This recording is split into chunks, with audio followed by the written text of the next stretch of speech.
Contoh memori non volatile. Yang pertama itu flash memory. Flash memory adalah sebuah perangkat penyimpanan data yang bisa digunakan untuk mentransfer dalam transfer data antara komputer satu dan komputer yang lainnya. Yang kedua yaitu hard disk. Adalah perangkat keras yang digunakan untuk menyimpan data pada komputer. Semua data yang ada dalam komputer, baik itu dokumen, gambar, data sistem, OS, aplikasi, akan tersimpan dalam perangkat ini. Yang terakhir itu flash disk. Flash disk adalah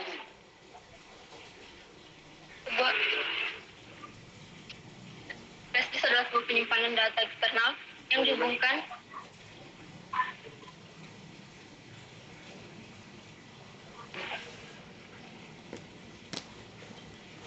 dari port USB yang mampu menyimpan berbagai format data yang memiliki kapasitas penyimpanan yang cukup besar.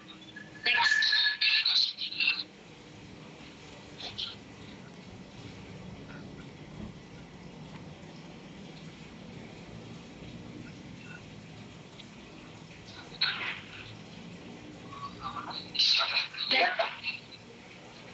Yang kedua yaitu volatile memory.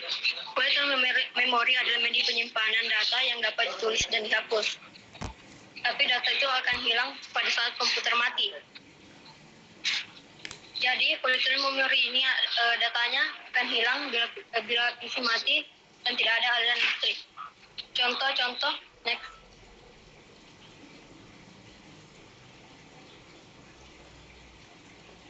Contoh volatile memory.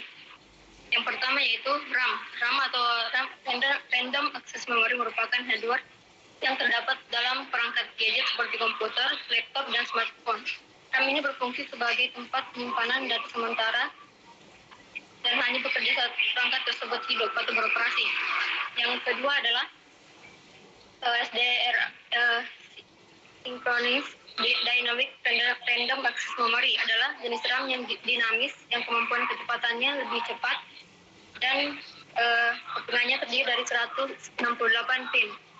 Yang terakhir yaitu Double Dead Rate merupakan jenis RAM dengan teknologi lanjutan dari Synchronous Dynamic Random Access Memory yang mampu menjalankan dua instruksi sekaligus dalam satu waktu yang sama. Next. Serta masih banyak lagi contoh-contoh yang lainnya. Next.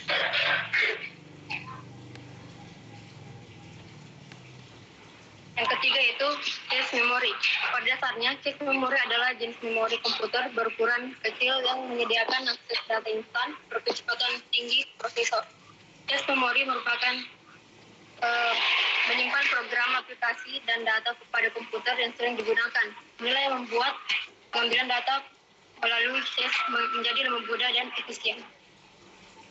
Cache memory ini juga bertindak sebagai perantara antara RAM dan CPU. Sekian dari saya, materi selanjutnya akan dilanjutkan oleh rekan saya.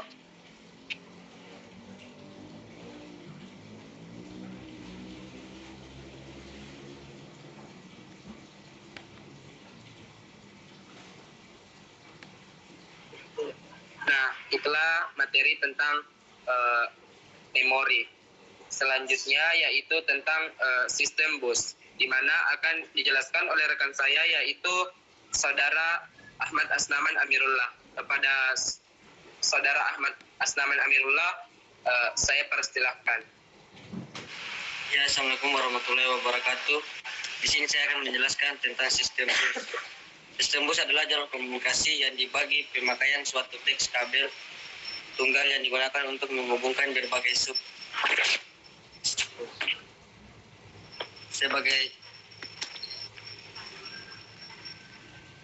sebagai subsistem. Struktur sistem bus terbagi atas satu bus data. Bus data adalah saluran data. Saluran data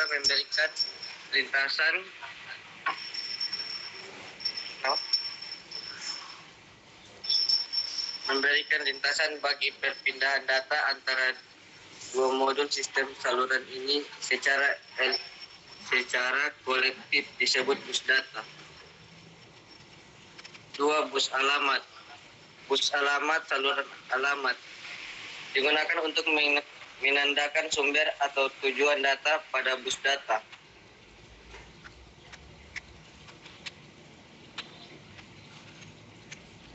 3. Bus kontrol.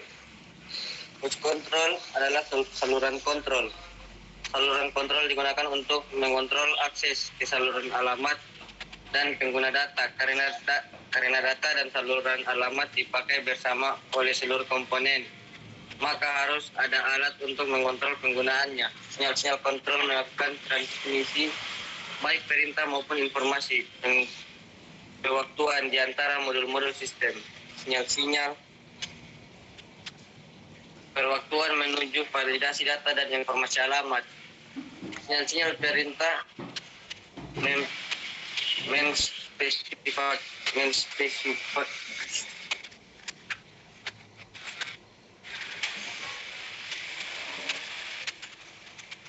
sinyal-sinyal perintah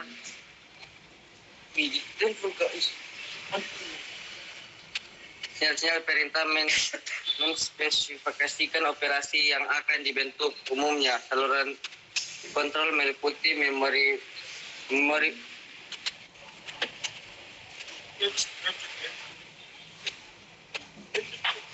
ya, itu saja materi dari bus data. Next.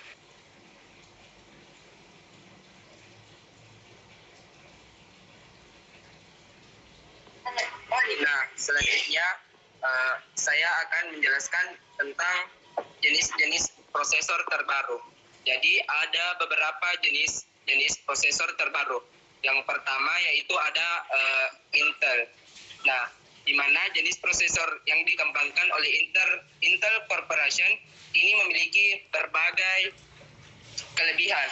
Salah satunya yaitu adalah tahan panas dibandingkan dengan jenis-jenis prosesor yang lainnya. Kemudian yang kedua, selain itu Intel prosesor juga menghadirkan berbagai fitur turbo boot yang mempercepat pada pemrosesan data. Nah, selanjutnya yang kedua yaitu Advanced Micro Device atau AMD, di mana AMD ini merupakan jenis prosesor yang terkenal di kalangan para gamers. Nah, prosesor yang digadang-gadang sebagai kompetitor Intel ini kerap digunakan untuk bermain game. Karena salah satu kelebihannya AMD ini sehingga banyak digunakan untuk bermain game adalah karena memiliki daya yang sangat baik dalam memproses grafis. Kemudian yang ketiga yaitu Advanced Race Machine atau biasa disingkat dengan ARM. Prosesor ini digunakan pada perangkat di luar komputer maupun laptop, di mana seperti ponsel, router, dan komputer musik. Kelebihan dari ARM diantaranya yaitu menggunakan sistem waktu. Kemudian yang kedua yaitu menjamin aplikasi dan yang kedua itu kelebihannya yaitu menjamin keamanan aplikasi dan berupa aplikasi platform. Kemudian next selanjutnya jenis prosesor terbaru yang keempat yaitu ada Transmeta, di mana Transmeta merupakan jenis prosesor yang memiliki kelebihan karena konsumsi daya listriknya yang rendah dibandingkan dengan jenis prosesor lain. Kemudian selain itu Transmeta juga cenderung tahan panas meski digunakan dalam jangka waktu yang sangat lama. Kemudian yang kelima ada prosesor Apple, di mana prosesor kelahiran Apple ini memiliki berbagai versi. Di antaranya yaitu ada Apple One, Apple 1, Apple 2, Apple Pascal, Apple CP, Apple SUS, dan masih banyak lagi jenis-jenisnya. Kemudian yang keenam prosesor terbaru, jenis yang keenam yaitu ada Cyrix, di mana prosesor jenis ini memiliki kelebihan berupa kecepatan dalam pemrosesan data yang optimal dibandingkan dua prosesor rekayasa, yaitu Intel dan AMD. Namun meski demikian, kualitas Cyrix masih berada di bawah prosesor Intel dan AMD. Nah, mungkin itu saja materi yang sempat kami presentasikan. Selanjutnya, kami beralih pada sesi tanya jawab. Untuk yang ingin bertanya, pada sesi pertama kami buka 3 pertanyaan.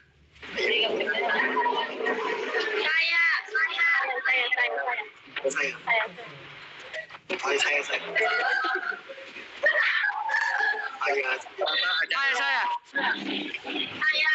Kalian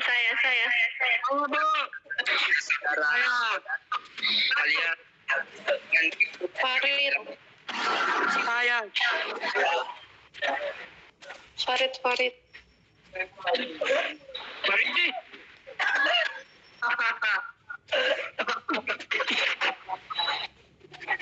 Untuk saudara Mufidatul Amalia, kami persilahkan. Assalamualaikum warahmatullahi wabarakatuh. Saya dari kelompok 2 akan memberikan pertanyaan kepada kelompok 5, yaitu jelaskan cara kerja serta keunggulan dari hard disk, flash memory. Sekian. Jelaskan cara kerja dan keunggulan dari flash disk.